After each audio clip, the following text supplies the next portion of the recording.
Welcome to another episode of the Information Addicts Podcast. My name's Cassidy. I'm an information addict, and this is my podcast where I explore information, ideas, and beliefs and try to do those things more responsibly. Welcome to what I guess we can call season 2 of this little project. For those of you who've been following me, you know I took a little bit of a break at the end of last year, and as you can see, I have a little bit of a different setup and a background, and that's because as I enter this new season with this project, I'm entering a new season of life, and I'm really eager to share a little bit more about that with you and how it started to kind of make me really think about what this is and why I'm doing it. I haven't quite found the words yet, and I've already started this podcast or restarted this podcast a little later than I'd hoped. So instead of holding off and continuing trying to figure it all out in my head and get it into words that I can understand for myself and I think others will understand, I've decided to start releasing some conversations that I think really get at the core of what I want this project to be and where I'm hoping to continue it in this next year. I'm going to be doing that for the next couple episodes. Some of them are backlogged episodes from before I left. Some of them are newer, but they all really are truly aimed at the things I think I really care about and have enjoyed talking about on this podcast. And I think it'll help create a groundwork to move into a conversation about what I hope to do as I continue on with this project. So to start, I have a conversation with my friend Elliot. Elliot was actually one of my frequent commenters, and he goes on the internet by secularrarity. And I wanted to release this conversation first because I think it really reflects and makes me reminisce about where all of this information addiction and exploration of big ideas and ultimately content creation started, which was in atheism. And I just really enjoyed speaking with him and exchanging ideas and doing that from different points of view, but in a really honest and earnest way. I also recorded this right before I became officially Orthodox. And I think for me, it was really helpful to kind of re-explore the thing that basically planted the seeds to ultimately get me to be interested and open to Orthodoxy, and was the thing that eventually probably gave me the groundwork to explore enough to be willing to convert.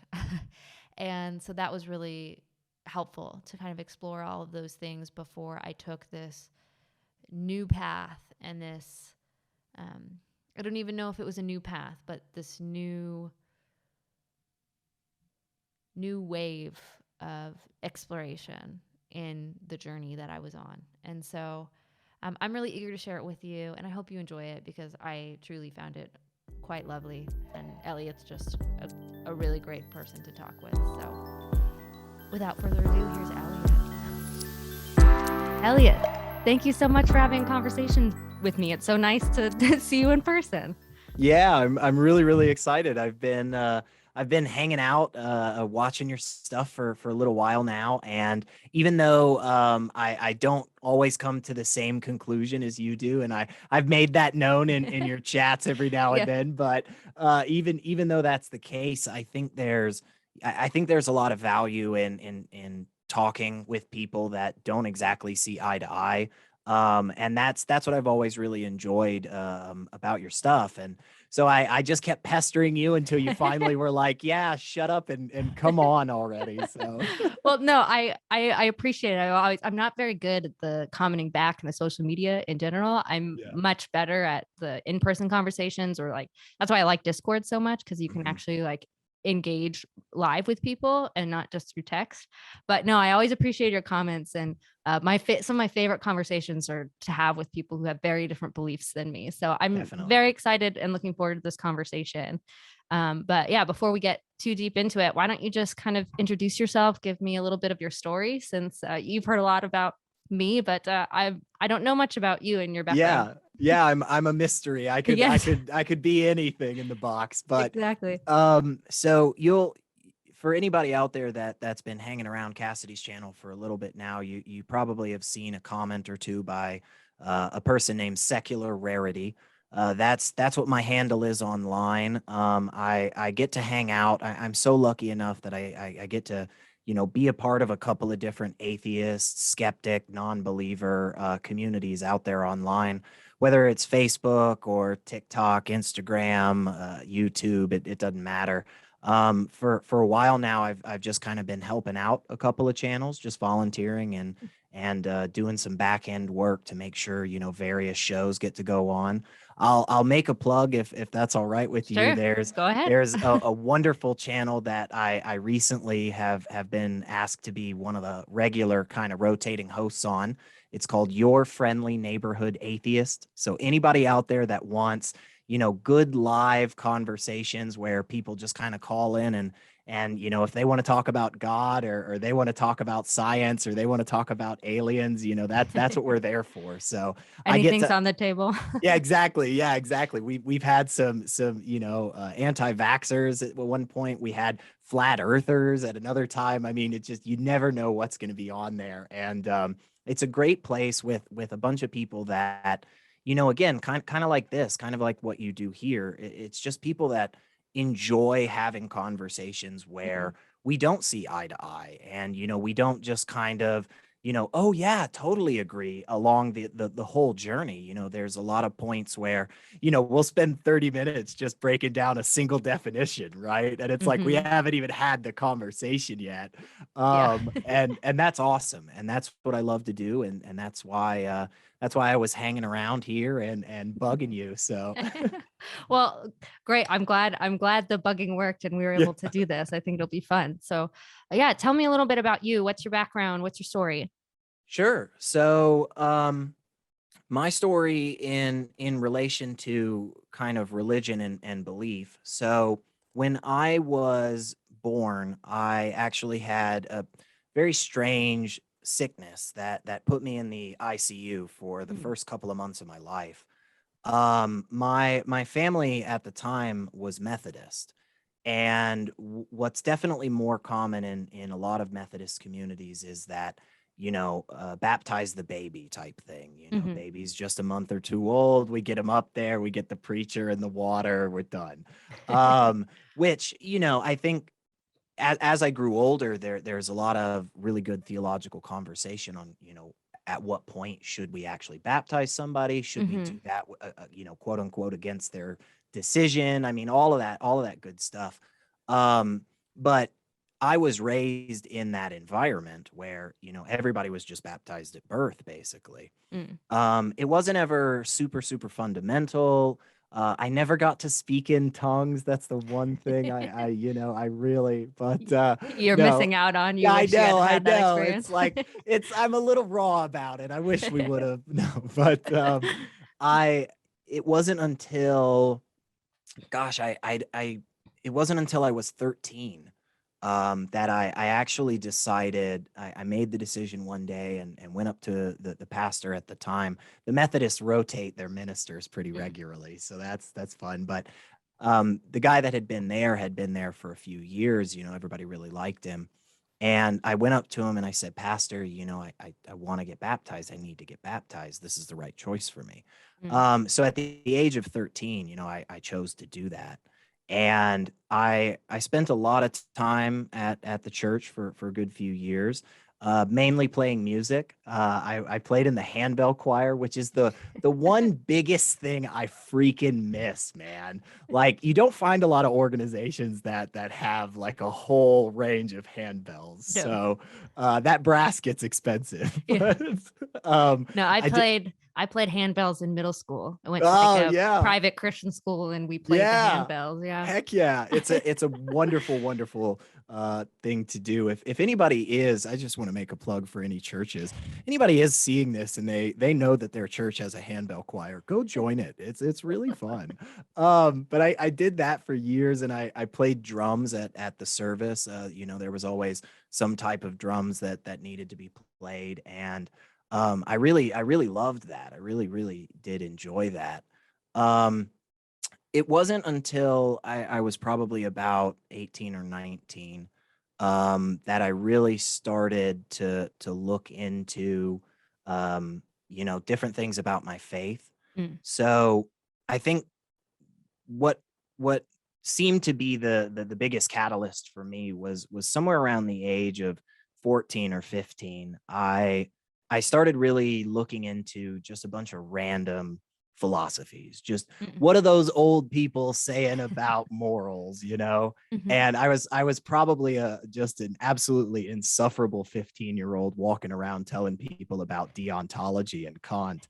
So I'm sure there's a lot of people out there that still have bad memories of that. But Mhm. I looked into just a whole smorgasbord of different stuff out there, and started coming to the realization for myself that I could get all of the answers that I was really, really finding important about religion and belief in Mm. various methods, in various ways. Which one's right? Hey, man, that's maybe I'm not there yet. Maybe I don't have the perfect answer, but I know a really good reason not to punch the next guy next to me. And it doesn't have anything to do with God. It doesn't have anything to do with supernatural or anything that I can't demonstrate. Um, and that for me started the ultimate questioning of theology. And that was where, the first time I ever started getting into these things of like, well, yeah, that's a good point. How do you get to heaven? Or oh, I mean, I never really had a super literal interpretation of the Bible. So Mm. it wasn't as if, I know some people that eh, learning more about biology or chemistry really just ripped apart their faith for them. And I Right. and part of me, obviously, as a non-believer, part of me likes that, but also there's a part of me that feels hurt by that. I think there's a lot of people that I know that are believers of various stripes, and they have such a rich belief system, Mm. and it doesn't require them to deny the fact that the earth is probably a ball. Like they don't have to go through that. They don't have to go through this. Well, maybe the fossils were put there as a trick to. No, you don't need any of that. Mhm. There is some beauty, and there is some interesting things, whether it's just about culture, whether it's just about certain points throughout history that are really valuable, and I think do kind of echo out in a lot of different aspects of life, all around the world. Whether you're a Hindu, whether you're a Sikh, whether you're Jewish, it doesn't matter. There's these really interesting traditions and stuff. For me, the part that I can't get behind is that supernatural element, that that outside of demonstrable science or empiricism evidence type stuff. Mhm. um but I love learning about it. I was listening just earlier today, a talk with Dennis R. McDonald, if anybody's familiar. I'm not. He's a wonderfully interesting scholar. And Mike Lincona, also another very interesting person, a wonderful speaker. Just kind of them going back and forth, talking about what their understandings of the Gospels are. Mm. And even though they're both believers, and they both come to some endpoints that I don't side with, I think it's just absolutely fascinating to have the conversation. Mhm. And it frustrates me to see places that stand so firm in certain conclusions or certain understandings, where it really is causing people to be delusional about things. Mhm. Like, hey, God can exist and dinosaurs could have existed, people. We don't, it's not a one or the other. It's Mhm. it's okay for evolution to be a thing and God just be behind it. But that's where we start getting into the real nitty gritty about philosophy and epistemology, and I'll let you decide. You just shut me up whenever I've talked too much. No, no, you're good. No, I appreciate your story, and it's not, I don't think it's uncommon. And I think there's a lot of different flavors of Christianity. Like my flavor of Christianity seems very different than what you grew up in, because I kind of did the non-denominational thing. And Oh so yeah. um yeah, there's a lot of like complicated things that I could go in with that, but I've seen sort of that. I've been exposed to the fundamental Mhm, side of Christianity, and mhm. yeah, there is a big part of that where, on one hand, I can recognize the what behind, or the why behind what they're doing. And Sure. in some ways I can respect their process, but I don't necessarily think it's fully baked in Yeah, certain sure, aspects where it's like, well, sure, what really is the Bible? Yeah, maybe it's good to take it literally, but is Genesis 1, 2, and 3 a literal scientific account sure. of creation? I don't think it is. And so Yeah. to me, that, the science part never really crushed me, but like that was Mhm. interesting to learn about those things. But yeah, I mean, I have my own theories of sort of why that tends, because it tends to be more of a Protestant uh, pattern, in Mhm. that sort of real fundamentalist Yeah, view that's kind of all Christians get characterized with. And I have my own sort of absolutely. theories about that. But yeah, it's very interesting to see how much science and philosophy start to kind of change people's minds. And I do think that attitude of trying to suppress those things and hold on to um, what seem pretty uh, flimsy arguments for things that have been passed down to you from places of authority do a disservice to understanding, yeah, what is faith. And that doesn't Mhm. just go for Christianity. I think in any religion there's probably different stripes of that, but how do we Absolutely.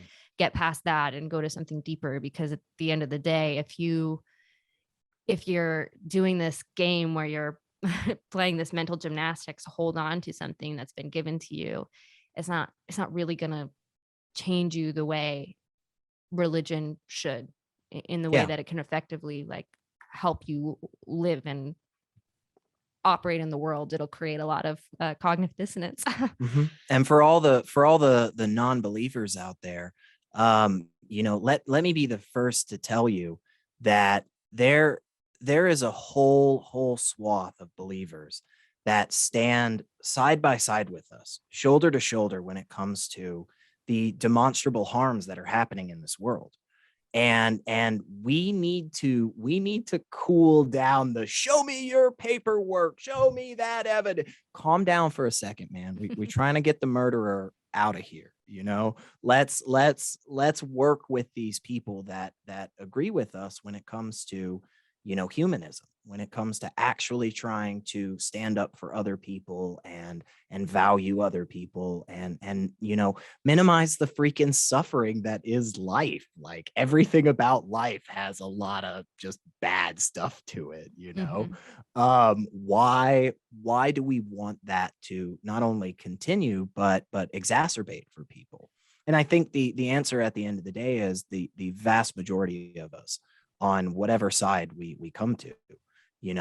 Whether you think there is an afterlife, but annihilationism is how hell goes, or whether you think it's a universalist, baby, it doesn't matter, because you and I both agree that that guy over there is doing a bad thing and he's hurting people clearly, and we should not let that happen. So all of us that are in our angry atheist kind of feels sometimes, just remember, take a deep breath, count to 10, relax. We're gonna be okay.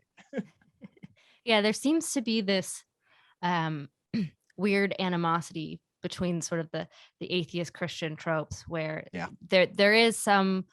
I think there is some value in being able to recognize, oh, we do have a lot more in common of what our goals are, than what we have that differs. And Absolutely. I know a lot of that comes from pain, because there has been a lot of pain perpetrated probably on both sides, not only Yeah. just through and from Christian churches, but in the opposite way. And so I think for me, it's sort of, how do we create better dialogues and really Mhm. understanding? And yeah, I think for me, um, I don't know if I didn't grow up in an anti-atheistic home, Mm. but it was definitely sheltered in a sense. Yeah. And I mean, my dad, he came to Christianity in college, and so he was sort of a antagonistic agnostic type, but only to Christianity. He would be open to all these other things, and Christianity was saying he was very against. And I think through he actually dated a girl and she was a Christian, and through Wow. like conversations with her eventually came to Christianity himself. Sure. So like there was that where it was like, I think I could recognize the the depth of like what people are, and the that, just that position is not therefore makes someone a terrible human being. And I Mhm. think just reading certain things within atheism and trying to understand it, taking seriously, um, it not only gave me a better sense of um, why people think differently and helping me see that perspective. But I think in some ways it helped me get a stronger grounding in my own faith of being Mm. able to understand why I didn't necessarily find the arguments of some of these atheistic philosophical positions as compelling as the other. And so, like, Yeah. for me, I think there's something like, hey, let's bridge this gap, stop creating caricatures of each other, and Right. have better conversations, because um, there's so much to learn from each other. And like I've learned from so many um, atheist, agnostic, all over the place, little things that help me get a fuller sense of the world. And there's a beauty to that, I think. Yeah. And there's more to all of us, right? Like Mhm. there's so much more to every single one of us. It doesn't matter how seriously you take the the Quran. It doesn't matter how seriously you take the Torah. It doesn't matter which version of Buddhism is particularly the one that gives you the warm fuzzies at the end of the day, because every single one of us are more than that. We're more than this individual belief that we have. Now, some beliefs are more encompassing. Sure, don't get me wrong. Some understandings, necessitate particular actions. Can you say that you really believe X if you don't perform X? Mm, Maybe not, but at the end of the day, the point is that we all have these, you know just these multiple threads that make us who we are. And the goal should be to try and tug at each one of them as much as we can and see, where they go. yeah. And if we're not willing to challenge ourselves, and we're not willing to try and, learn more from other people who disagree with us, then, what the heck are we doing, guys? Let's come on. I always try to reframe it. I think often when you get into sort of these conversations, it turns into debates or battles, and it's them against us, and trying to hold the line of whatever belief that we encompass or team we feel like we're on. And I Yeah. think life is much more like a long, uh, journey up a mountain where we're all trying to get to the top. We're all trying to figure out what's the meaning, what's the purpose, like why are we here? Mhm. And we've all started at different places and lived different lives and have different maps. And like at a certain point, we've got to compare maps to give us a better understanding of what the whole landscape actually looks like. And then we also have to compare stories to understand how maybe we can keep going on and do it better, or maybe not stick to whatever location that we find and explore something else. There's a whole world of play and exploration and adventure. Mhm. And when we are always looking at the other travelers as enemies, we really do a disservice to being able Yeah. to actually figure out how to get to the top of the mountain. Yeah, and I think there's a lot of us, you know, again, just on all sides of this discussion, that we all genuinely want to know. We all genuinely want to get to that other side of the river, where you get to look back and go, holy crap, I just did that, Yeah. like I crossed that. Yeah. And it's it's not a matter of yelling at each other. It doesn't Mm. seem to be, you know, um, fighting each other at such hardcore tooth and nail, knock down, drag out. It just doesn't seem to be the manner in which we progress. Now, Yeah. granted, I'll say there's some atheist speakers out there that come hard. And hey, I appreciate that. And I appreciate the diversity of the person that stands up there and repeatedly says, look, I've spent 20 years studying this, and this is my conclusion, and this is the scholarly consensus, or that's outside my field and I can't speak on that. I appreciate all sides of it because I think that's what it takes. And I think what we are seeing on in the United States specifically, there's definitely mostly a kind of Protestant Christian versus atheist type feel. And I think on both of those sides, we're seeing a lot of the fringes, really, really become smaller and hopefully one day completely deafen in my view.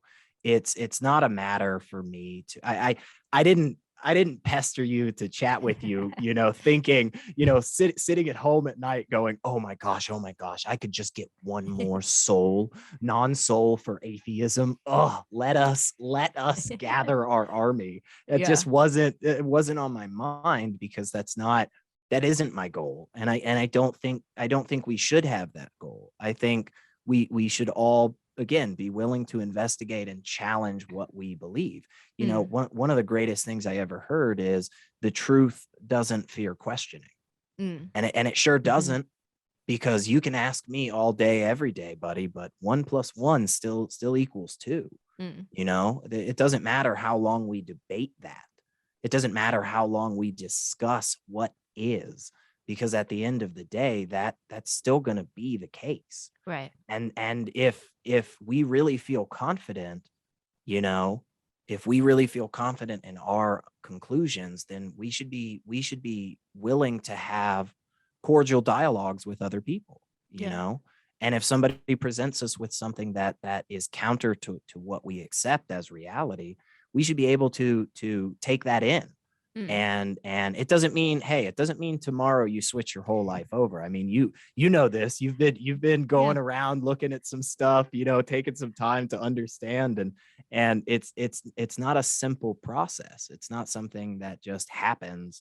You wake up and you go, oh great, I can do this. But it's something that we should all keep doing, and we should, all of us that really agree with that stand shoulder to shoulder on that side, we should tell those organizations, non-believers and believers alike, that shout that down, and that say, no, you can't discuss, no, you can't communicate with that other side. All of us need to say, whoa, that's not right. We're not playing that game anymore. we're gonna talk. We're gonna try to understand. So. Yeah, I think it's important. Yeah, I just don't think it helps to shut down or yell or try to make certain things unpalatable to talk about, because it doesn't change the fact that people might still have that spirit. It just gets better at hiding that because they know what not to say or how to avoid it. And honestly, I think the best way to really if you're in the game of changing minds, which I'm not really in the game of changing minds, I've come to the place where it's like, I do think that there's importance in knowing the truth in the spiritual, well, in everything, probably. There's importance in knowing the truth. Some things are more important to know the truth of than others. But, like in the frame of religion, the thing that I claim and believe and hold to, and the stories and the narratives that I tell myself shape the way that I act. And if there is a type of objective morality on there, I want to be able to tell myself the best story. But it's not my job to convince anybody else of that truth. I have to convince myself of that truth and be willing to accept that and try the best to live it out as I can. Sure. And so I think for me, it's just like live that out and have those conversations through that. There's definitely like a beauty to it. I feel like I was going to say something else and it's like flew out of my head, but I mean, I just kind of have a stream of consciousness and it just kind of goes in all directions. So it could be my fault. Do you mind if I ask you a question? I mean, I know I'm the guest, but no, these are conversations. I love it. Go ahead. Good. Okay. So, cause you mentioned it right there. And I know I've heard you mention it in the past of objective morality. Do you think that's, do you think that's something that really underpins your belief system, your faith? Do you think that the concept of morality being objective in that sense really kind of keeps you where you are? Or It's yeah, I mean, it's one of the things that make me feel like I can't be anything but a theist, okay, because yeah, I yeah, think yeah, there is something very ingrained in me no matter how I try. Like, I always think there is some type of right or wrong, sure, that goes towards all humans, and it's easier to look at it in the extremes than not. I obviously think that there are certain situations where there are gray areas sure, in which it's harder to know exactly what the right thing to do is, and maybe in one situation it would be this and another with all of the factors, but there mm, probably is a more right or wrong thing to do. But again, I think everybody has to kind of figure that out themselves. But yeah, if I'm honest with myself, I can't help but say I do think that there is a right or wrong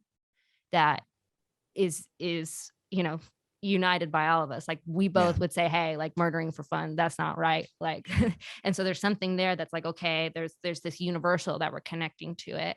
yeah, And I haven't heard an argument that I find compelling that gets me there outside of some sort of God. mm, So that does make me a theist. Like, that's a part of the puzzle. Although it's much more cumulative than just one thing. sure, um sure, but yeah, that definitely is a big part of it for me. And if I'm going to live consistently and hold up to a right or wrong, I haven't found a way to jump the is ought gap. Um, mm, yeah, yeah. You can so collect your Nobel Prize after you do. So, yeah, I don't know. Look, the part of me doesn't. Uh, I mean, I guess part of me doesn't want to. Like, sure, if I could find it, sure, I'd be willing to. But there's a part of me that's like, I think we live in a better story when there is a God. mm, Um, that okay, doesn't mean that I should believe that because I think that. Um, sure, but if I'm honest, and that was the biggest part in my journey of getting to a place to feel confident to say that I believed in God. I spent a lot more time on um, atheism and sort of turning those stones than I would have if that wasn't the case, because I yeah, just wanted to make sure I'm not giving into some sort of um, confirmation bias, where it's like, mm, well, I want there to be a God, so I'm going to find it. I've yeah, definitely took but I'm a challenger. So I definitely took the opposite way. Like, well, I'm going to try to take seriously the idea that there isn't a God and prove that to myself. And if I hmm, can, and it feels more true than anything else, I'll accept it. But I always say I feel grateful that I never got there, because I think through that journey and where I am now has um, made me a better person. mm.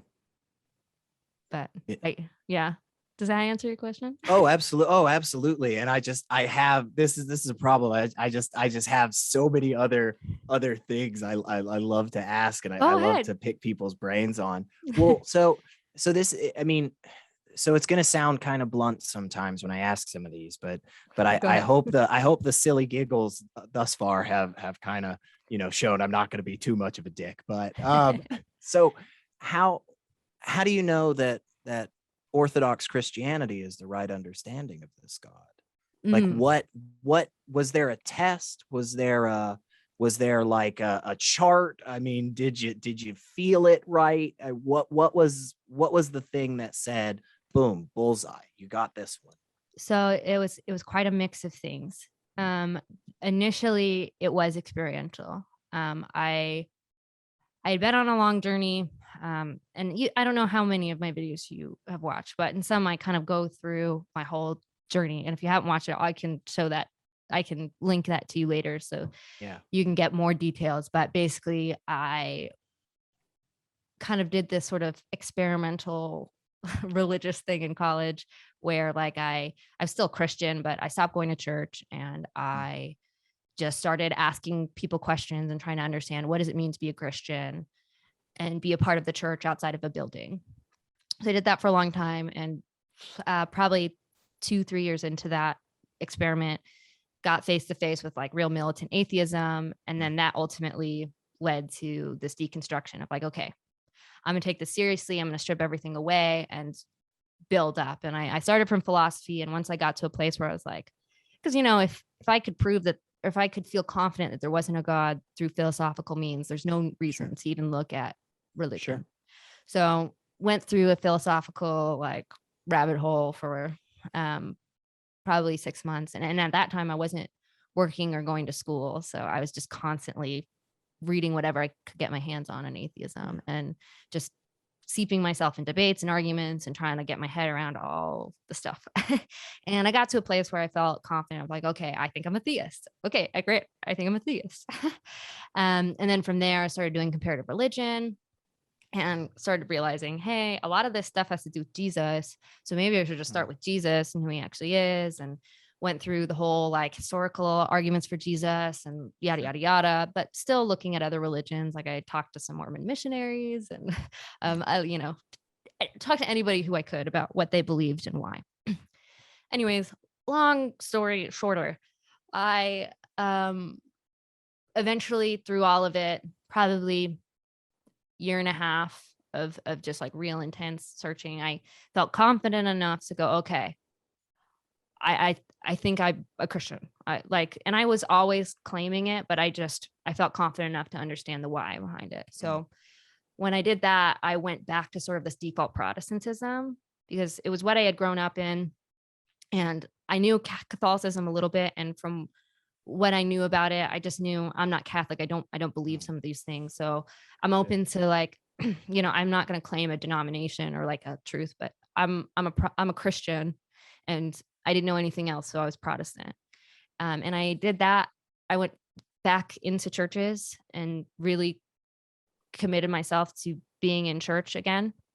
But the hard thing about it was coming back, it felt kind of off, where it's like I didn't feel like it was wrong, but it's like I had been through the looking glass and I had seen all of this perspective of what people saw Christians as and what church as. And it started to feel kind of like we were participating in something we weren't fully thinking about. It didn't feel intentional. It didn't feel right. And there was just a real battle within me of like how to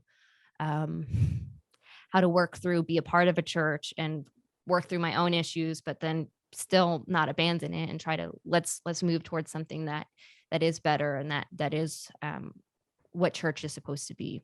And so 3 years of that. And then I eventually went to some other church service that made me realize the church that I was planted in was more detrimental to me than I realized. And so I was like, okay, I'm not going to go run away, but I'm going to be open to another church.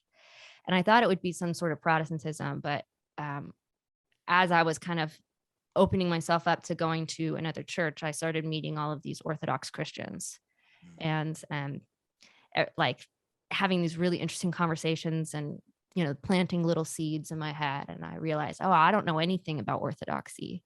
I think I read like a page and a half of an apologetics book in my like comparative religion phase, but I don't know anything about it. And so I was having a conversation with a friend and it wasn't going bad, but it wasn't going well. Like the way he was talking about orthodoxy just disconnected to me. And I was just like, I hear what you're saying, but I don't really understand. And it's not like it's agitating me and I don't know why. Like, I just feel like we're crossing paths here. And he was like, well, why don't you just go to a service? And I was like, okay. That's a good way. And I didn't expect to like it because I had been to Catholic services and, even when I was a Protestant and I tried to do some of these ritual prayer stuff, it just disconnected to me.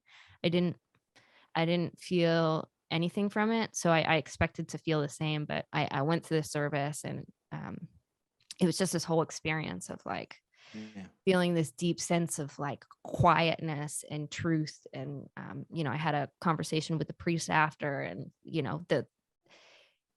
first he started talking to me about orthodoxy a little bit. And then he turns to me, he's like, what do you want to know? And that was just like a whole new world to me. How much time you got, right? Well, and I think for me, most of the churches that I've been in, it's like, we have this membership class. Come, let us tell you what we believe. And you do this path. And it was like, well, what do you want to know? Like, and it was just so open. And I asked him a couple questions and I don't even totally remember what I asked him, but he just gave me these answers and it was like, oh, okay. And it just settled. like the answers gave me just settled. And I was like, oh, wow. And so I left the service that day and I said, okay, I don't know what this is, but I have to explore it more. And I don't feel confident calling myself a Protestant anymore. And so that moment, I think, was the moment I would say I felt it was true Mm. and that I felt like I was going to be Orthodox. Mm-hmm. But I've been on this like journey for 2 years, kind of slowly poking and prodding, Yeah. asking questions, trying to understand it, participating in the liturgies. And I think through those 2 years, that's what's made me really confident in Orthodoxy too, because the theologies make way more sense to me than the Protestant ones that I was given. Yeah. Participation in it has made me such a quieter, more more devout person. Not that I wasn't devout in Christianity before, but there's something in me that sort of was drawn to the quiet structure and the beauty of it, and it just gave me a whole different spirit. And so and then lately I've been I've been working on this idea of beauty ethics, and that's sort of been the linchpin of sort of why I'm starting to feel more confident walking into Orthodoxy. Yeah. I have one more conversation that I have to have before I feel 100% okay becoming Orthodox, and that's with my friend's rabbi, which I'm doing this Monday, and then this next Sunday will be when I get chrismated, as long as he doesn't convert me to Judaism. Yeah. But It's that up in the air, you're saying. no, I know.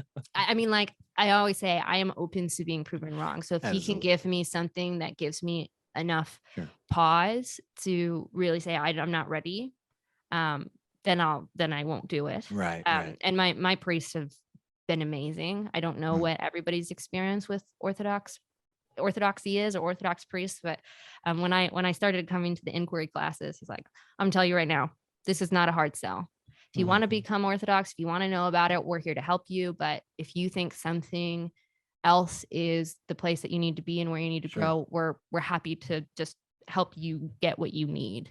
And so yeah, even through the Judaism stuff, they're like, oh, good, glad. Yeah, go ahead, search whatever you need to search. And yeah, I've been going to some Shabbat services, and my friend Alyssa, she's Jewish, and she has been taking me to her shul and showing me some of their holidays and stuff. And I found it very beautiful. It's honestly probably convinced me more of Orthodoxy than to go to Judaism. One just being that I'm very drawn to the preservation of the rituals that the Jewish faith has, that Orthodoxy has preserved. Their prayer services or services are very similar. They obviously pray different things and are different, but they're strikingly similar, to where I'm like, oh, okay, I can actually see where Christianity was birthed out of, where I didn't see that in Protestantism. So that makes me feel like, oh, okay, this faith that I feel like I can hold and that I believe is best upholding the culture and the rituals of the thing it came from what I've seen. And so that makes me a little more confident in Judaism. Like the other two things that sort of make me not hesitant about Judaism, and I'm going to ask him about this, but the one is, a lot of their prayers talk about, what our people have been through, a lot about, It's very culturally relevant. Right. And as far as I know, I'm not Jewish. And so to take that on would feel like this weird appropriation of something that it wasn't for me.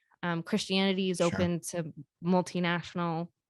It was a multinational religion. And so there I can come in and be part of that and feel like I'm there, but I would almost feel wrong to try to sneak in and say these prayers and feel like, well, this isn't even my people. Like, and I'm sure there are answers to that, but that's my one hesitancy. But the second is the fact that I really do believe Jesus was who he says he was. I Sure. believe in the supernatural elements that That kind most of rules Christians out believe. Judaism. Right. And so Yeah. I'm open to being shown why he's not the Messiah.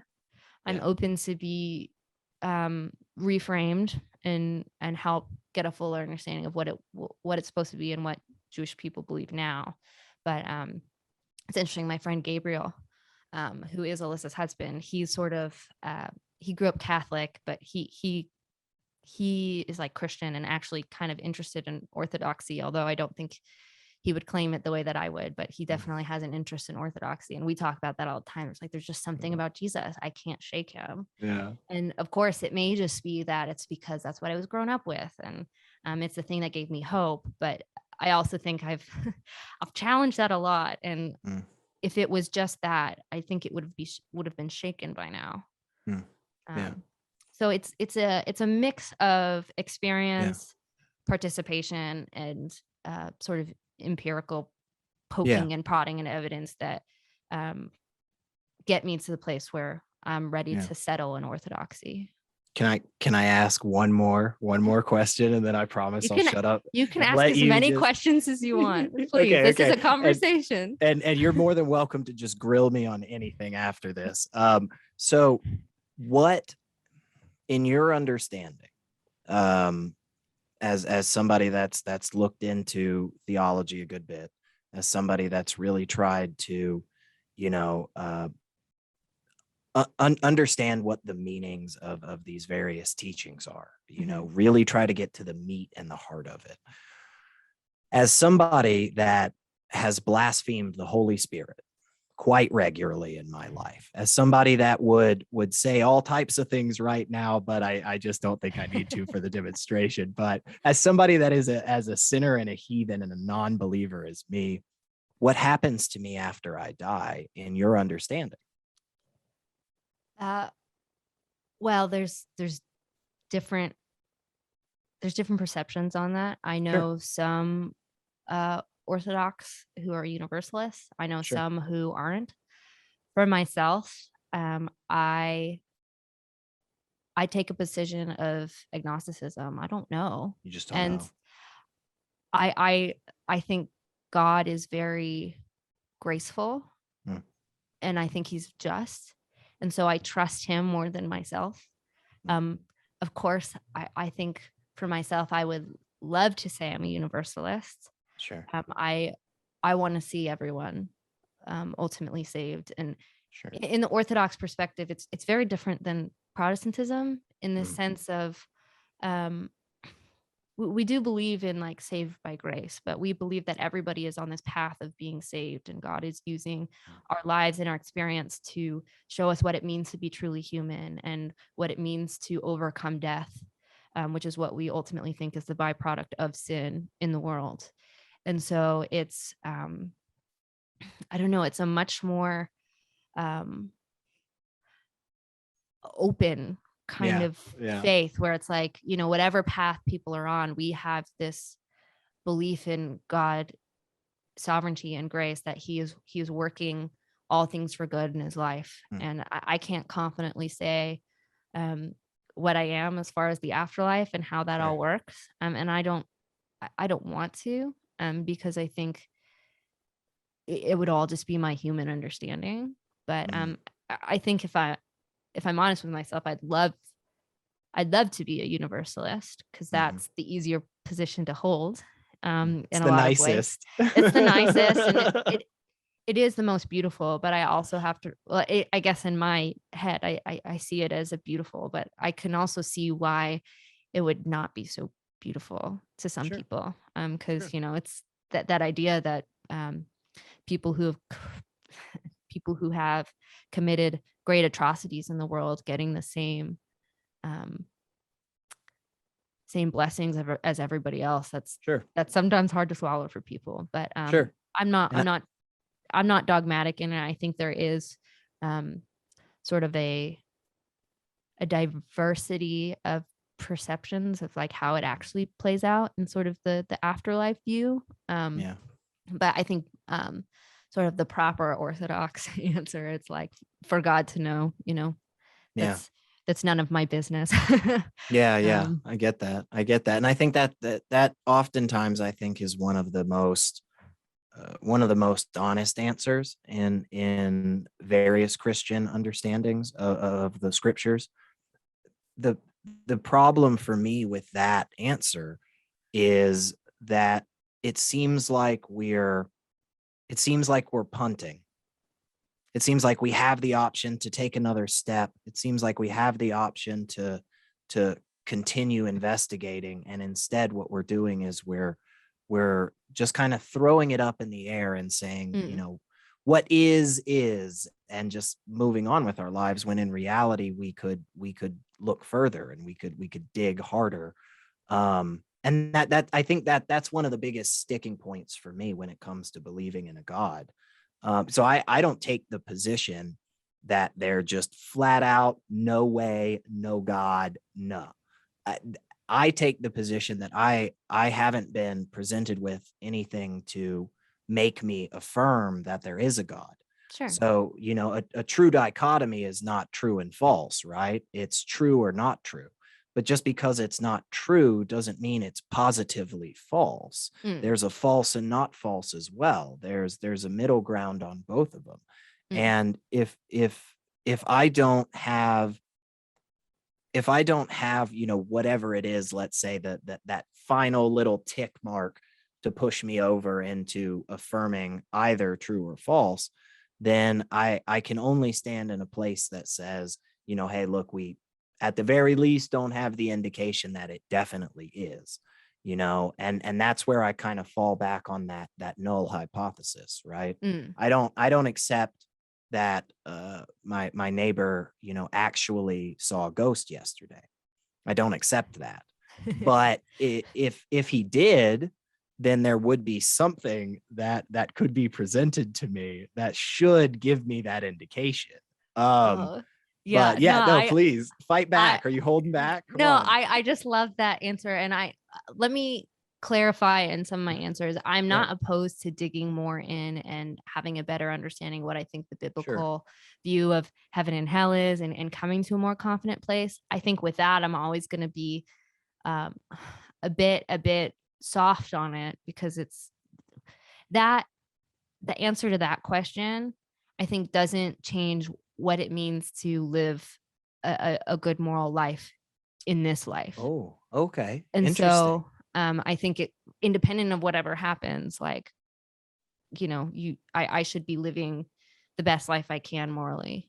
So for Interesting. me, I always want to be a little agnostic in that, and not too harsh. But and again, I haven't dug super deep in sort of the heaven hell questions as Yeah. of yet, because I think there's just so much more important things that I need to be learning and participating in, and spending my energy on, before I can even be ready to get to that question, and feel Mm, like I'm doing it well. yeah. But yeah, no, I think when it comes to that question of, I I just know so many people who are really at that place where you are, where it's like, I'm not opposed to the idea of being a God, but I Sure. just really don't, I can't believe it. Or, whatever, for whatever reasons, they don't, it's not true for them that they believe that there's Uh, a God. And so it's like, yeah, you have to be honest about that. And I think that that's um commendable. I think at the end of the day, I hope, well, I think God knows our hearts, and he knows what mm, we truly believe, and the things that we're fighting against of what we believe. And sure. as long as we are doing the best we can to actively search for those things, I think his grace meets us where we're at. Uh, And that's sort of my belief there. But again, I also recognize my human understanding and my human vision is smaller than the fullness of what sure. God is. So Sure. I have to hedge that bet and claim some sort of agnosticism if I'm Mm. being completely truthful and Yeah. uh, fair to the whole conversation. And I But hope it didn't sound like I was like attacking you when I oh no, said that. no, I not at all. definitely in no way, wanted it to come off like that. Because I'm not very easily offended. Even if you were cool, trying to offend me, cool. I'm not gonna be like, I've got a list of 4-letter words right here. Let's go through. No, I'm kidding. Sorry. but no, the reason I was smiling towards the end is I loved your idea of like the ghost stories, like my neighbor seen a ghost story. And that was one of the things that actually through my journey started getting me to question my own acceptance of the supernatural. Yeah. So I used to think ghost stories were bunk. Like just like, oh, you know, the materialistic frame of it, right? And I've never seen sort of a ghost. I've had spiritual experiences, but I've never seen spiritual beings or you know, supernatural things, if you will. And I had a friend who was like a hardcore materialist atheist, who was like, oh, I've seen a ghost. I was like, what? And he's like, I've seen a ghost. And he tells me this story, and I won't get into it. I won't divulge his secret stories. But I got to the point where I was like, okay, that's not how delusions work. I'm sus about this. And like there's already something in me that believes in the supernatural, yet I operated as a materialist in a lot of ways. And so I always say I'm a recovering materialist of like trying to own like the fact that I do believe in supernatural. But after that, I started asking people, do you have ghost stories? Do you have ghost stories? And so many people had these experiences, like, and I've heard enough with people who have no reason to lie to me that I go, okay, I don't know what's going on, but there's something going on here that leaves that question to the door of the supernatural less locked and closed for me. So where, that's awesome. That's awesome. By the way, I the moment you started talking, I was like, oh my gosh, I've got to find out if she thinks ghosts are real. So because my father has had ghost stories. My father has many experiences with a very particular ghost, and I've heard many stories from a lot of people. Like I said, that's one of the things I do. I'm just lucky enough to be able to hop on a show and just have people just chat with us. So let me think how to say this, because so like, what do you think when it comes to like the thousands and thousands of stories regarding people being abducted by aliens? Do you put those in the same category as the thousands of ghost stories, or are they not believable for some reason? I haven't dug enough into some of these abduction stories to have a strong opinion. So I'm just ignorant enough about that. I think just more of the ghost stories. I don't look at online ghost stories and be like, it's mostly from people in my real life. I'm like, wait. And it's just like, you have a relationship with them, and there's a certain level of quality. There's some people who've told me ghost stories that I'm like, I think you made that up, but I don't say that to their face. But I'm like, I have skepticism about that. But there's some that I was just like, okay, I trust you enough that you wouldn't be lying to me. And there's just an uncomfortability about that. And then I've heard I've heard a lot of people who used to live on the reservation. They have a lot of ghost stories, and a lot of their ghost stories are so similar, but they don't know each other. They're not like communing. So I'm like, okay, there's something here. I don't know. I'm open to the idea of aliens and alien life forces or whatever. I think it's hard for me to say I actually believe they exist. I think it would be very unlikely, just how the world is and how unlikely it is that like we have life here in just the world. It makes it hard for me to be like, oh yeah, there's for sure aliens. I'm like, I'm open to that, but it seems like it'd be really, really unlikely. But I don't know how that would all work. Are the aliens saved? Do the aliens have to what's going on with where are the Calvinists now? That's what we need to know. Are the aliens part of the elect, guys? That's a good question. Yeah. But I don't know what I would think ghosts actually are. I think that they are probably a type of spiritual being, but what they are and how they fit into a world, I don't fully know, but I believe there's something supernatural going on that people are actually experiencing. That's all. That's where I've come to. Where it's like I don't have I don't have answers to it, but like Yeah. it's another thing that I can point to that says, okay, this is something that it makes it hard for me to be a materialist. Sure. And I think there's great value, honestly, in being comfortable enough to say openly, look, I just don't know. Like, I don't know. Right. Like, yeah, it's a great question, man. I don't know. Like, I know this much right here. I got this. And actually, maybe I could speculate up to here, but I don't know anything past that. There's so many of us out there that, you know, uh, want an answer. I think there's a drive in just being human, that Mhm. it's really, really nice to tie a bow on it and wrap it up, and every thread comes back and we understand but it just seemingly, as I've continued to just look at, all types of different things, it just seems to be the case that, you know, stuff's complicated, y'all. I mean, plain and simple. Like, the world is confusing, the world is strange, and there's just a lot out there, and we Yeah. need to be okay with saying, look, this is, I don't know, I need to look more, I need to look harder.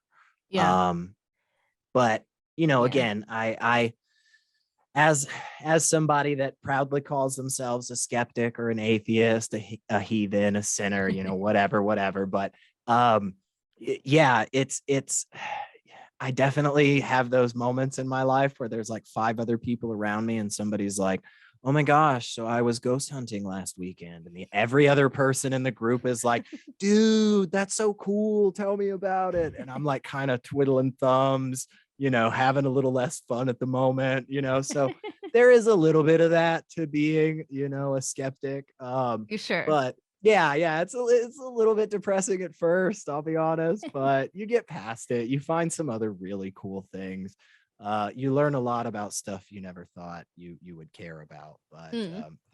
there's a lot with just atoms. Like, you can just spend the whole rest of your life looking at atoms, guys. Atoms are Sure.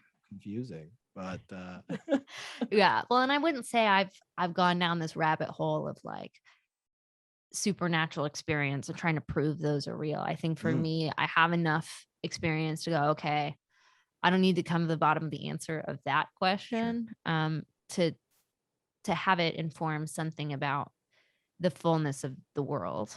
Mm, But yeah, I think there's a lot of things where, and I think a lot of this has to do with my sort of participation experience in orthodoxy, because I am mm, not traditionally or naturally a what is let it be kind of mm, person. Like, I want the answers, I want to get to the bottom of it.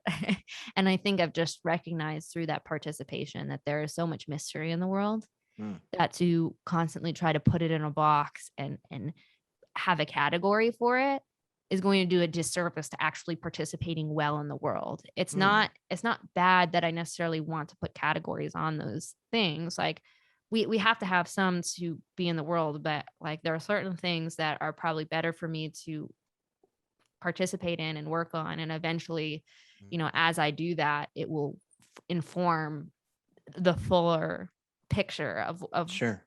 what I've got here. But I could spend my whole life trying to hunt down ghosts and do all of Sure. that. And I think Sure. it would do a disservice to what would actually be like producing a good life, creating good communities, bringing life into the world.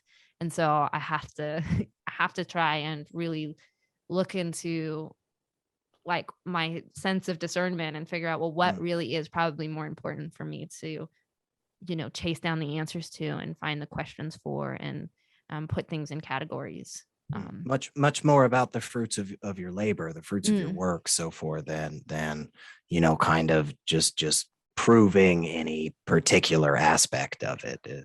yeah. Well, like I think the Orthodox perspective, and I think if you read the Gospels, Mm, really Jesus's vision is right there in Genesis 1, 2, and 3. It's to create little garden paradises, and to live in communion with God and do that and create life.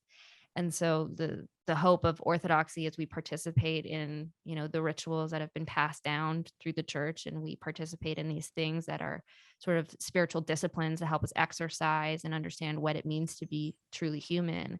We get to create our own little gardens, and you get to till the soil, and you get to see things grow and understand what is good and what is bad, and how to do that, not only for yourself, but within a community that are all doing the same things. And so I think for me, that's where my focus has turned, where it's like, I want to create the best garden I can and be able to see life grow and have other people share in that from wherever they're coming from.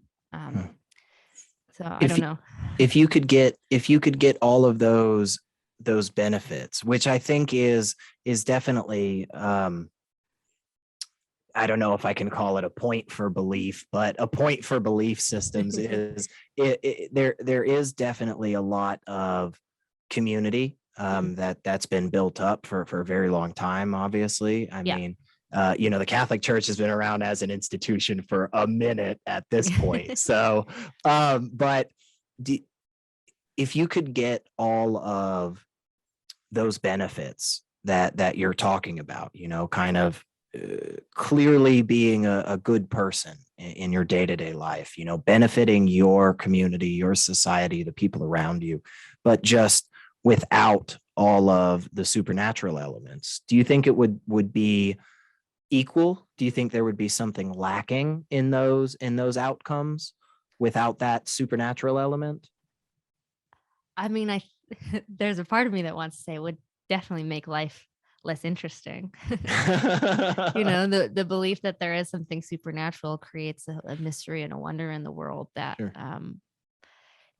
In one sense is scary, but in another sense is kind of cool and beautiful. But I mean, I think independent of whether it would be better or worse, I think where I get stuck is like, I do think that a supernatural worldview is more true in how the world presents itself than otherwise. And it's not like something I can change, right? Like, sure. Who was I talking to? I think I was talking to my brother-in-law the other day, where it's like, we can think, was it? No, I think it was Bill. I was talking to somebody the other day, and it's like, we can think things we don't believe, but we can't believe things we don't believe. I can't say, I will give you $1,000 for you to believe that the moon is made of green cheese. Yeah. Like, you can say that, but you don't really believe that. And so it's like, it's hard to parse that apart, because I've really gotten to the place where it's like, well, of course I sometimes have doubts, because I think that idea, especially seeps in a Western culture where materialism is sort of king in ideology, even within, I would argue, religious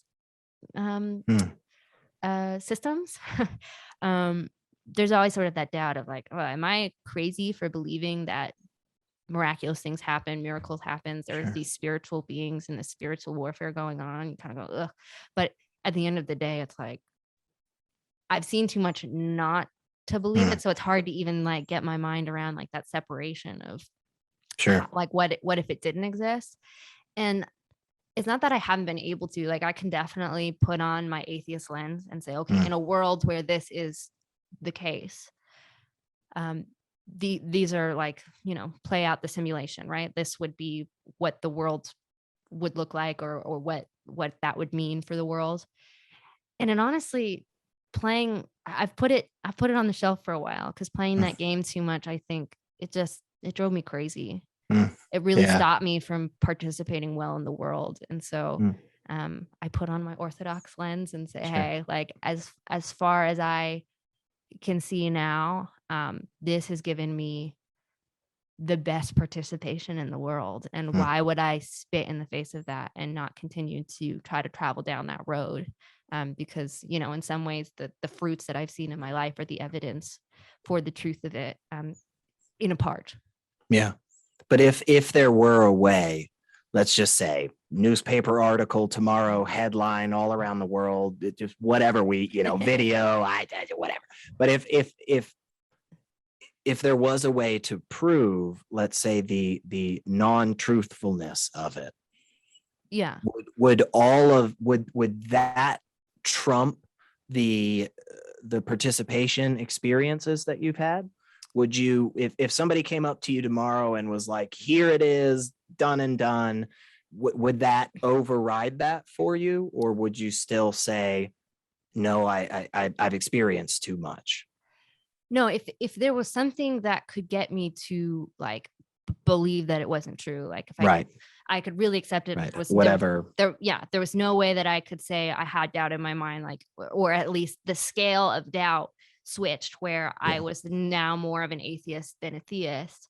I would accept it.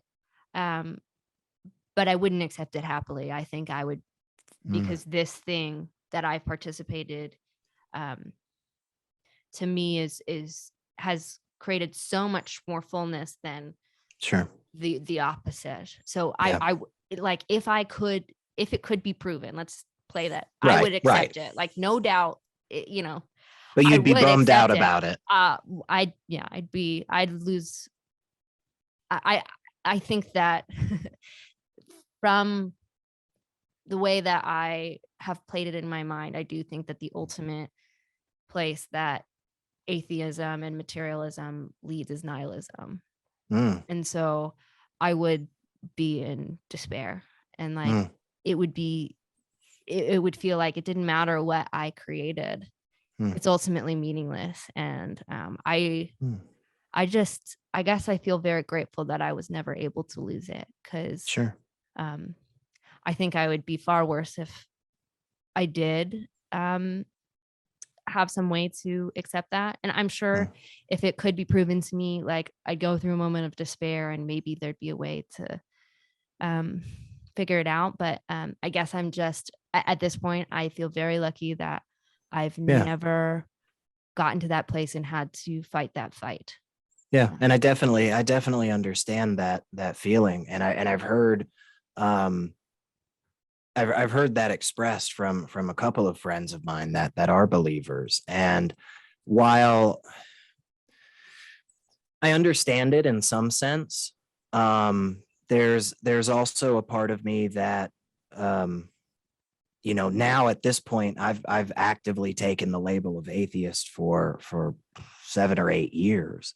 So this is something that, for me, I guess I'm comfortable in the water, I guess, at this point of like, well, I don't really believe, maybe, but but um I I don't find the idea that there is no, like, the idea that no matter what I do in however long of a life that I have, 5,000 years from now, nobody's going to give a crap. That isn't at all troubling to me personally. It doesn't concern me to think about the fact that one day, you know, the lights will go out and nobody will remember my name. Sure. There is a part of me, of course, that wants to keep living, that wants to keep going, and wants to benefit the world around me, in hopes that let's say, I live my life in such a manner that, when I am gone and past, people around me will say, that guy, God, he did some good stuff, but I have this feeling now that, I won't know. I won't be able to look over and see people saying that, anyway. 500 years after I'm gone, I won't be able to participate and have fun in the party anymore. And I think I understand why that's frustrating. I understand why that upsets people a lot. The idea that, whether I took the left path or the right path here, there's no thread at the end of the story, all of existence, when the universe rips apart or collapses in, or the apocalypse and Jesus, whatever the answer is, right? Whatever those end times are, there's no thread that gets tied up down here. I understand that is uncomfortable for a lot of people. Yeah. Yeah. Well, and Yeah, go ahead. I think for me, it's not this idea of like, I'm never going to be remembered and like, there's Sure. no life after. That's not really, I guess, the thing that bothers me, although is something that I hope for and think is a beautiful story. But for me, it's like, well, if atheism is true, it comes with a lot of implications. And a lot of those implications mean that the things that are so ingrained within me end up being these delusions. Like this idea that there is a true right or wrong, or there's a moral compass that I should follow. I can't, as an atheist, I can't believe that. I think if atheism is true, morality doesn't really exist. And so this idea of like, what is good? Like it's a pointless question, yet I can't stop asking it. And this idea that, well, I'm going to make meaning. Well, life isn't meaningful. I should probably just live hedonistically, yet I don't see people actually go down that path and they're actually happy. I think they're far more in despair than I am, at least at the end of that road. There are certain benefits to hedonism. But like ultimately, like there's just these things. And so it would be like, how do I even live my life? That would drive me crazy, because there's nothing to ground that in. I have no place to ground anything. So I'm just like in this void, like with nothing to do, and totally paralyzed of like how to do that. Do you think it's fair to call that a delusion, though, and not maybe a sincere mistaking of the evidence? Well, I mean, aren't those synonyms in a certain sense? Not at all. It's the difference between disinformation and misinformation. Disinformation is deliberate, while misinformation is a mistake. Well, I guess if I found out that materialism is true, and unless I could jump the is-ought gap, which I haven't been able to, like there's still that thing where like I have all the information. It's just my internal feeling about it is wrong. And so I have this cognitive dissonance, like my feelings, yes, but this is the evidence. And how do I live with the evidence? I don't want to live with that evidence. Because I don't see a good path to where it follows, I guess. And so I guess for me, it's like I don't know how to exactly describe it, but yeah, I think it's just like that place where it's not even just like I think I'm right and I'm mistaken and I'm believing this path. It's like, no, my feeling says this, but the evidence and the intellectual part of my mind, if I were to believe materialism, says this. And so I should really act out this, but acting out this goes against of everything that's in the fiber of my being. Interesting. And so I'm just stuck in this, like, this constant tearing. It's like, it feels like a tearing of myself from my being. And that just seems like that seems what hell is, this complete destruction and this separation of people. That to me is what hell is. And in certain ways, and I'm very new to orthodoxy, so I always talk very cautiously about it. But from what I understand, this idea of orthodoxy, hell is not always talked about as this separate place, but like hell exists on earth. When we had the fall and we separated ourselves from God and participated in sin, we brought death into the world, which is hell. And so Jesus coming into the world is trying to bring heaven and earth back together in certain ways, and trying to get the hell that we have made for ourselves and for others out of the world. And so that for me, like to believe in atheism would send me into this like version of hell. And if I thought it was true, like if in my mind, like if right now in my mind I'd be like, no, I really think I'm an atheist, I would tell you. I'm at the place where I would tell you. There might be a part. I think so. There might have been another time in my life where if I became an atheist, I would have hit it, but not anymore. If I become an atheist, everybody will know. Yeah. But I do think that I don't relish the idea of becoming an atheist, because the life that it would bring me to is not something I want to live. Could you be mistaken on the conclusion that the let's say, the reductio ad absurdum of the idea of a God not being evidently true leads to? Like, could you be mistaken Sure. on that conclusion? Sure, I could be, and I'm open to the evidence of something else. Yeah. If But if you were given, let's say, and I don't have some fancy syllogism or a PowerPoint, thing that's going to pull out here or anything, but if you were given, let's say, a step by step where somebody, can present to you and say, hey, look, your worst fears, quote unquote, worst fears of living a life that is entirely materialistic, those don't materialize. Those don't actually happen. Like, if somebody could say, if somebody could present to you, to your, satisfaction, that, hey, just because you now no longer affirm that there is a supernatural, you don't have to become this nihilistic, hedonistic, egotistical, type bad guy that I sure. think a lot of people think of. Would that maybe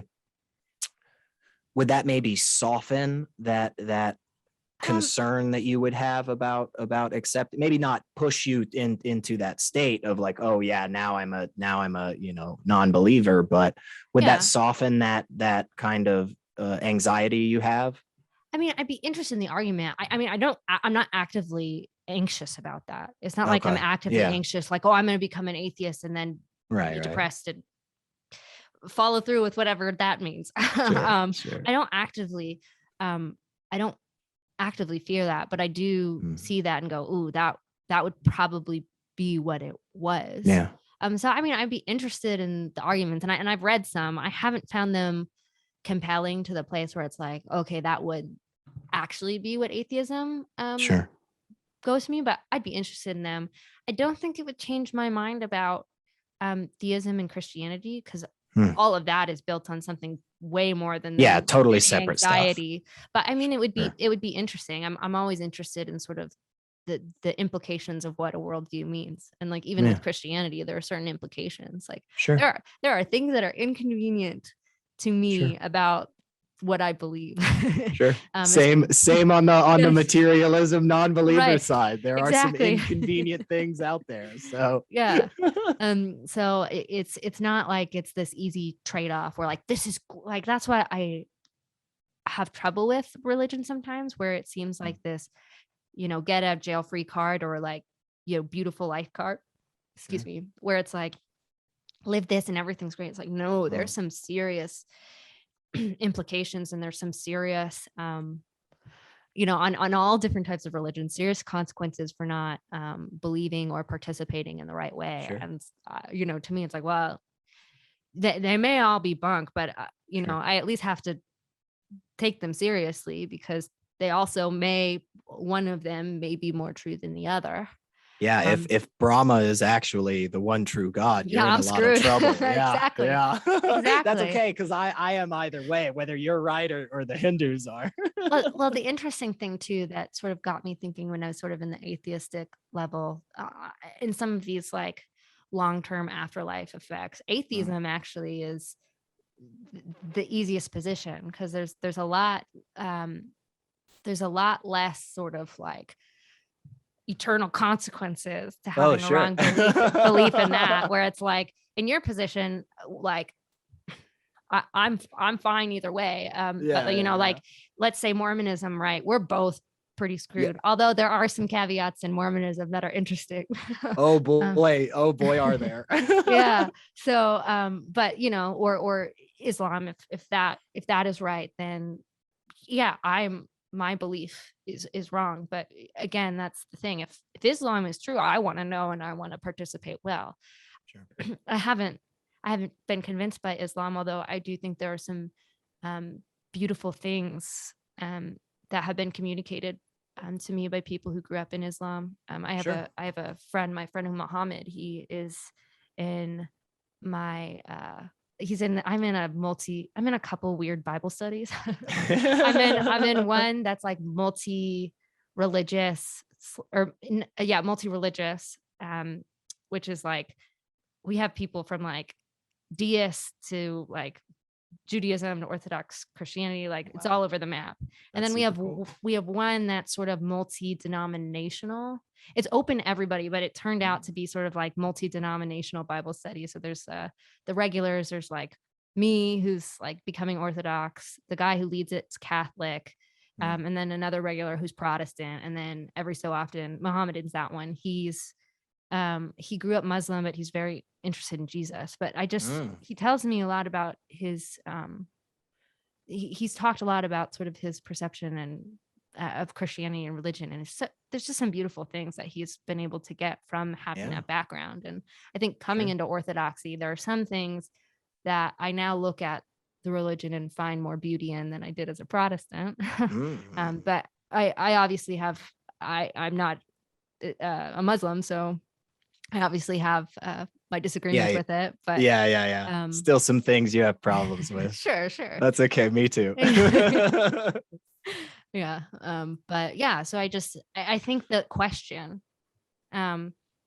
what is true about this religion? I think it's the most important thing you can answer, but I don't think you can answer it for anyone else. You have to answer for yourself. And then when you get that answer, you have to live out whatever answer like is deeply in you that's true the best way you can. And that's the only way you're going to be able to understand whether your worldview is right or wrong anyways. Because we can play the intellectual game all day and sit here and build worldviews and whatever, but until you put some skin in the game and participate, you're never going to fully understand how true it is. And that's the whole point of the intellectual, right? To live out better. Absolutely. And that's where I think sometimes, there's definitely at least a decently sized community in the skeptic atheist, vein, where they really like to just sit around all day and just really dig deep on the freaking definitions of stuff sometimes and really try to, meaning is actually a terminology that references the categorization. It's like, whoa, good God, dude, I have to go to work tomorrow. And what I want to know is why should I not rob the guy in front of me? And it's like, see, first we have to talk about what it means to be a person. It's like, no. What does it mean to rob? I gotta go to work, man. I have to live out, some of this, right? And that's where I think there's value in secular humanism or humanism in general, whether it's secular or not. But atheism by itself really isn't much. I mean, there isn't much. It's just, hey, do you believe a God exists? And if you say, no, I don't, I don't currently believe that, then it's like, okay, cool, you're atheist. But like you mentioned earlier, you had this whole conversation with an atheist where he's standing there telling you about his ghost experience. I know atheists that say all kinds of things. I heard an atheist telling me how there's a hollow part of our earth and dinosaurs and people and rainbows are there. So, and then I'm like, where you fall on Yahweh, man? How you feel about Elohim? And he's like, no, BS, totally. And I'm like, okay. And where's the entrance to this again? Somewhere in Iceland. Okay, cool. So yeah, I mean, I think it's funny to me sometimes when I see some of the real excited and hot atheists, get all upset when somebody, tells them that their atheist is kind of, that your atheism's worthless. Wow, blah, blah, blah. It's like, well, it kind of is, because it doesn't really do much for you. You need another system outside of that. You need another system outside of just skepticism. Skepticism, I think, is fantastic, and I think we should be skeptical of everything, including skepticism. But the issue is that skepticism says, hey, investigate that, and it's like, great, so I did, and I feel really confident that the answer is A. Skepticism, what do I do with this answer? And it's like, oh, investigate it. And it's like, whoa. I did that, and I'd like to know what to do next, please. Sure. So and I say that, to the secular community. I say that to the people out there that are railing against, whatever church is in their area. Look, if we want to provide a community, then we have to provide a community. And if we want to say to people, look, stop believing in certain things, well, then we have to be able to give people answers. And there are those of us out there that have that desire to strip people of their false beliefs, and there are those of us that don't. And again, I see value in that on all sides of the Sure. spectrum. The Calvinist that goes out there day in and day out and preaches his message, man, I see value in that, because if you're right, buddy, I want to know. Right. I Right. want to be a part of that system, the one that is most evidently true. Yeah. It's tough to get there, and it's Yeah. not something we get there by fighting each other and Right. by hurting each other, right? Right. No, I totally agree. And I do think that there's a value in skepticism. We need skeptics, because I think Sure. they help us see things that maybe we wouldn't be able to see if everybody was Sure. more willing to be open to belief. And I think naturally I am a fairly skeptical person. But I've gotten to a certain place where I realized, yeah, you can spend all day being skeptical of your skepticism and go in circles, but at a certain point you got to stop turning rocks and really be honest with yourself and say, okay, what do I believe, and how willing am I to live that out? And from Man. there, as you live out and you participate, I think that gives you a much better way of understanding how to rid yourself of bad beliefs, because Yeah. it's just so much more tangible. And then as you're participating, you're more open, and you can better understand these intellectual things you're playing with. But I think, and it's not isolated to any sort of belief community, because I put atheism in a sort of belief community realm. I think it's a type of worldview, although there is a lot of diversity in that community, as For sure. you have mentioned. But what was I saying? I get on tangents too. See, I've like That's started trying to okay. That's like okay. make sure my point is so clear. And I'm like, what was I even saying in the first place? But yeah, this idea of just playing in a world of like getting it in your brain, it can only take you so far. You've got to put skin in the game. And Yeah. my advice to anybody, I obviously think that Christianity is true, and I don't think it's wrong to try to convince people that it's true.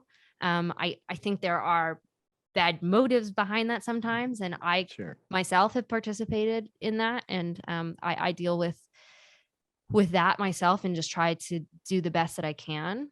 But I think ultimately, like, you have to be willing to look at the world, see what you truly think is good, beautiful, true, and live it out.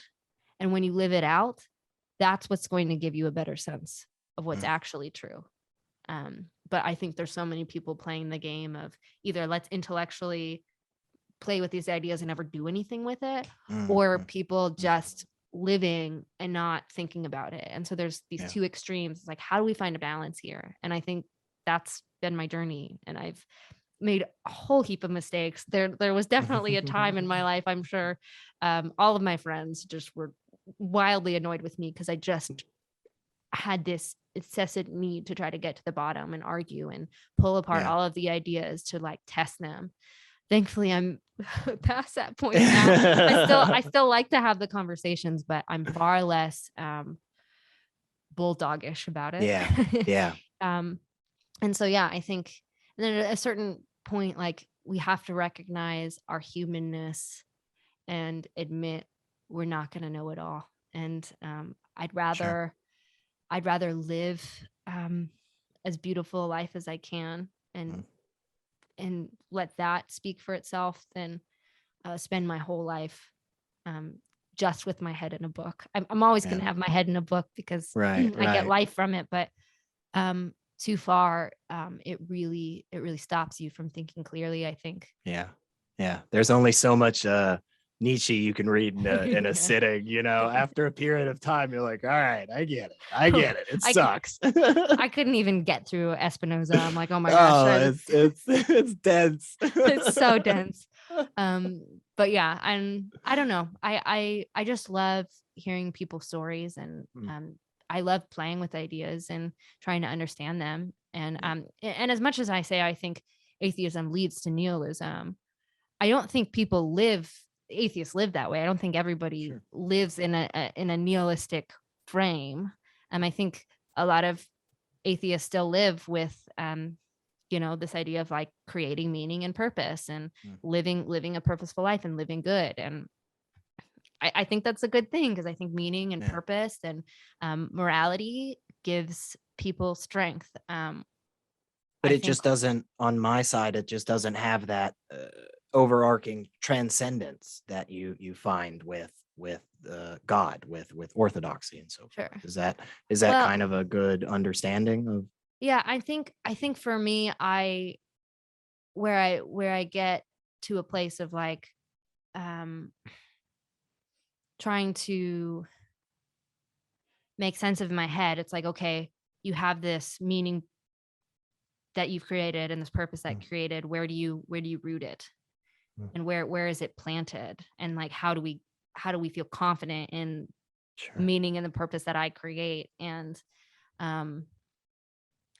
people have answers. I just haven't, for myself, I haven't found them to be compelling. And it's I don't want to like straw man anything, and maybe some other time we'll have a back and forth, and I can we'll yell at each other. Yeah, exactly. I can get feisty, but I try. No, that's the thing. I do think arguments are good. I think it helps us really strengthen our beliefs, and there are definitely conversations that have gotten very heated, sometimes bad, and I've apologized, but there's sometimes where it's gotten heated, and from the outside someone might be like, do they hate each other? But when it's between two people, it's like, no, we know what we're doing, we know we're on the same playing field, and it becomes kind of a sport, and it sharpens us. And so absolutely.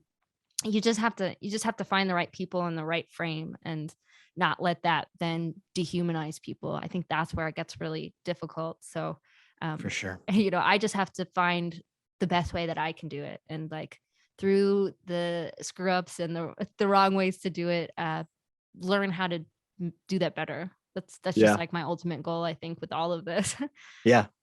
That's the Maya Angelou quote, right? Do your best with what you know until you know better, then do better. I mean, I like that. Yeah, not bad, huh? Yeah. Wise words from a wise lady. Yeah. I wish I was on her level, but oh well.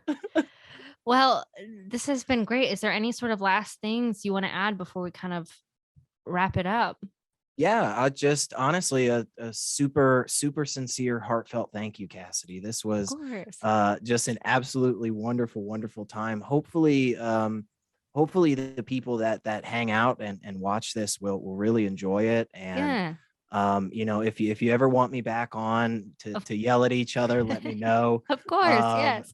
I haven't yelled at somebody in a long time. So we'll get real heated about it. We'll start cussing and saying all kinds of ad hominems. But look, if I can just talk to all the people that do see this, let me just shill here real quick. Like the freaking video. I don't know what you people are doing wrong. Okay, it's a thumb. It looks like a thumb and it goes up. Okay, up. Click the button, hit the subscribe, share her videos, you guys. She has wonderful conversations. And if you aren't doing that, I am going to say you're going to atheist hell. I'm going to put that out there, and you will not be in favor with the atheist gods. So, but take that as you will. But yeah, like her videos, guys. She's makes absolutely wonderful stuff. So thank you again. This was so much fun. Of course. Thank you. It was so fun to have you on, and we'll definitely do it again. We'll figure out something. Sweet.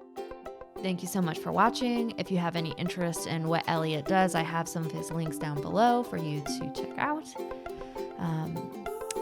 That's all I have for you today, but like always, I will leave you with the serenity prayer.